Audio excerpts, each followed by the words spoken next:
जय श्री कृष्ण। इस संसार में परमात्मा को कौन नहीं जानता है। नाम से तो हर कोई जानता है, पूरे संसार जानता है, पर परमात्मा को नाम से जानने के उपरांत हमारे जीवन में कोई फर्क पड़ने वाला नहीं है। परमात्मा को प्राप्त करने से हमारे जीवन में कोई फर्क पड़ेगा। अब प्राप्त होगा कैसे? जहां परमात्मा की प्राप्ति की बात की जाती है, वहां पर प्रश्न खड़ा हो जाता है कि परमात्मा प्राप्त हो ही नहीं सकता है। ऐसा क्यों संसार के प्राणियों का मान्यता है? इसलिए कि उन लोगों ने धर्म शास्त्रों को कभी भी खोलकर नहीं देखा कि परमात्मा को प्राप्त करने का कौन सा तरीका है। जैसे आईएएस का नौकरी लेने के लिए जो उसका पढ़ाई होता है, जो उसका बुक होता है, हम उस बुक को, उस पढ़ाई को कड़ी मेहनत करके हम उस नौकरी को प्राप्त कर लेते हैं। पर कभी सपना में भी हम नहीं सोचे कि जिस परमात्मा को हम रात दिन पूजा पाठ, नियम, व्रत, उपवास करते हैं, उस परमात्मा को प्राप्त कैसे किया जाए, कभी सोच नहीं आता है। पर उस परमात्मा को कहने वाला वो परमात्मा को नहीं जानता है, केवल नाम से जानता है उस परमात्मा।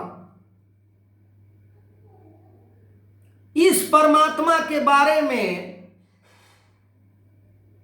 धर्म शास्त्रों में स्पष्ट रूप से लिखी गई बात है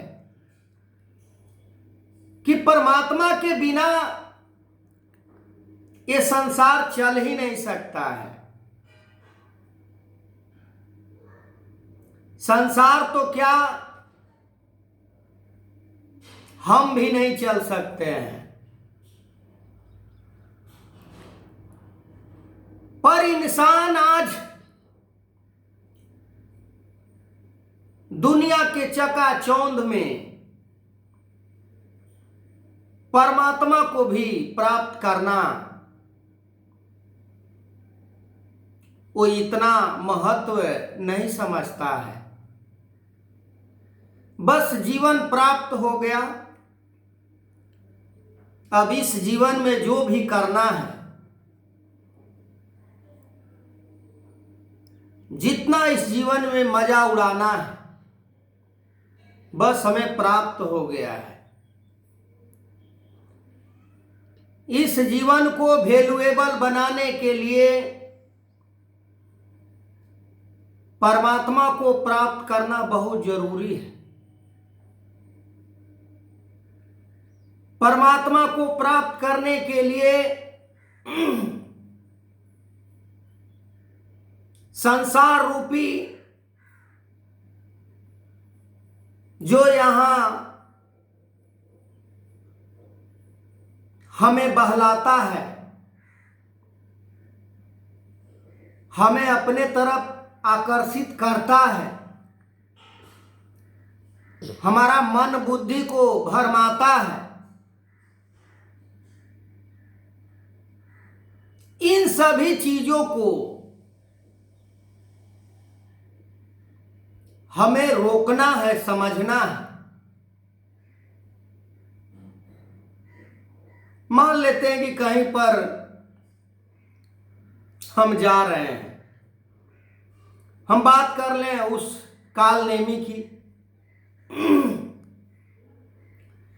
जब हनुमान माता सीता के पता लगा कि लंका में हैं, तो रास्ते में ही कालनेमी उन्हें भरमाने का प्रयास किया, पर हनुमान जी समझ गए कि हमारा समय को वेस्ट करना चाह रहा है, हमारा समय को बर्बाद करना चाह रहा है, हमें भरमाना चाह रहा है, हमें अपने मंजिल को प्राप्त करने से रोकना चाह रहा है। हनुमान जी समझ जाते हैं और उसको सजा देकर आगे बढ़ जाते हैं। ठीक उसी प्रकार संसार में इंसान मानव भिन्न भिन्न चीजों में, इच्छाओं में, कामनाओं में फंसकर परमात्मा की तरफ वो कदम भी नहीं बढ़ाता है कि हमें परमात्मा को प्राप्त करना है। और फिर वो परमात्मा को भी प्राप्त करने का इच्छा रखता है, तभी तो पूजा पाठ, नियम, व्रत, उपवास करता है, तभी तो भिन्न भिन्न प्रकार के कर्म कांड करता है, तभी तो तीर्थ यात्रा धाम पर वो दौड़ लगाता है। पर ये परमात्मा को प्राप्त करने वाला ये साधन नहीं है। परमात्मा को प्राप्त करने के लिए मन में केवल परमात्मा को ही प्राप्ति का इच्छा होनी चाहिए। यदि परमात्मा को प्राप्त करने के उपरांत हमारे मन के अंदर अनेकों और इच्छा उत्पन्न हो जाता है, तो फिर परमात्मा की प्राप्ति में हमारा पूर्ण रूप से रुचि है ही नहीं। हम तो और संसार के चीज को उसमें जोड़ रहे हैं, प्राप्त करना चाह रहे हैं, चाहे वो कोई भी वस्तु हो, सामग्री हो, पदार्थ हो, बाल हो, बच्चा हो, परिवार हो, हित नाता, रिश्ते, कुटुंब, किसी प्रकार का जीवन से जुड़ी हुई वस्तु हो। भगवान कृष्ण गीता के 5वें अध्याय में स्पष्टीकरण से कह रहे हैं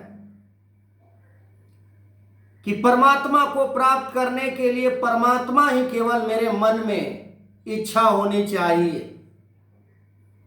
आगे मैं इस वीडियो को कंटिन्यू करूंगा। तब तक के लिए जय श्री कृष्ण।